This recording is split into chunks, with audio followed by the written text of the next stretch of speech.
किसी रिलेशन में रहना या सदा के लिए रहना क्यों मुश्किल है? ऐसा क्यों पॉसिबल नहीं है सभी के लिए? क्योंकि हम इसी बात से परेशान होते हैं कि हम चाहे जितना भी रिलेशन बचाने की कोशिश क्यों ना कर ले, वो आखिर टूट ही जाता है। दोस्तों, आज का टॉपिक बहुत ही इंटरेस्टिंग है, तो आपको मेरे सभी सब्सक्राइबर्स को मेरी तरफ से एक खास रिक्वेस्ट है, इस वीडियो को पूरा देखिए, क्योंकि ये बातें आज भी आपके काम आएगी। अगर आप किसी रिलेशन में हैं या फिर नहीं भी है, तो आगे चल के भी ये बातें आपको काफी ज्यादा काम आएगी। पर हमें एक बहुत ही बुरी आदत है कि हम ऐसी चीजों से दूर भागते हैं या उन्हें इग्नोर करते हैं जो हमें कुछ सिखाती है। हेलो दोस्तों, मेरा नाम है स्टाइलर और मैं हमेशा ही आपकी मदद के लिए तैयार रहता हूँ।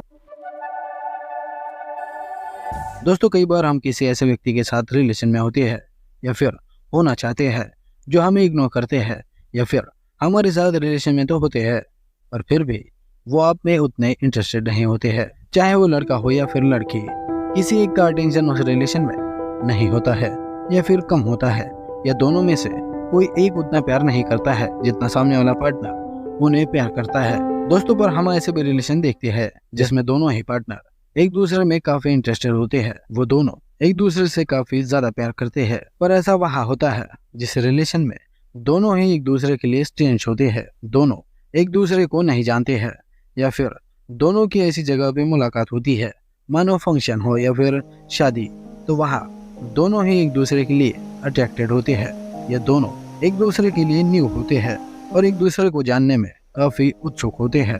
तो ऐसे में उनके अगर रिलेशन बनते हैं तो दोनों एक दूसरे के लिए नए हैं, एक दूसरे को जानना दोनों को अच्छा लगता है, ये जानना चाहते हैं, तो दोनों ही एक दूसरे को मिलते रहते हैं और ऐसे ही दोनों में काफी कुछ बातें हो जाती है, एक दूसरे के लिए फीलिंग्स बढ़ जाती है।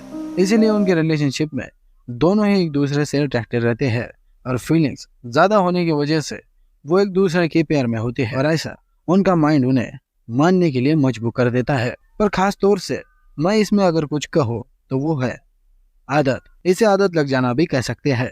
तो ऐसे रिलेशन होते हैं जो अच्छी तरह से चलते हैं, पर वहाँ भी प्रॉब्लम्स आते ही है। पर दोनों एक दूसरे के बारे में सोचते हैं, प्यार करते हैं, फीलिंग्स होती है, तो वहाँ झगड़े भी जल्दी ही खत्म हो जाते हैं, जैसे किसी सरप्राइज गिफ्ट से। पर हमारे साथ ही ऐसा क्यों होता है कि हमारे रिलेशन टूट जाते हैं? और इसी बात को भी अगर देखिए कि जैसे मैंने कहा कि दो स्ट्रेंज लोगों के बीच अच्छा रिलेशन चलता है, और अगर आपका भी रिलेशन वैसा ही था तो फिर वो टूटा क्यों? तो दोस्तों, जैसा कि मैंने कहा कि वहाँ पे भी प्रॉब्लम्स आते ही है। तो होता ये है कि चीजें अनबैलेंस होती है। ऐसा वहाँ होता है जिस रिलेशन को बनने में काफी वक्त हो चुका होगा, पर अब उस रिलेशन में कुछ बचा नहीं है, कुछ पढ़ने के लिए, कुछ नया, कुछ अच्छा। कई बार रिलेशन बोरिंग होने लगता है कि एक दूसरे को वक्त ना दे पाना या फिर अंडरस्टैंडिंग का ना होना, उन्हें कुछ बोलते रहना, उन्हें डांटते रहना, उन्हें इग्नोर करते रहना, इससे भी रिलेशन कमजोर होता है और फिर वो टूटने के लिए तैयार होता है, और इसी वजह से भी वो रिलेशन लंबा नहीं चलता। ये तो कुछ ही रीजंस है जो मैंने आपको इस वीडियो में बताया है, ताकि वीडियो लंबा ना हो जाए।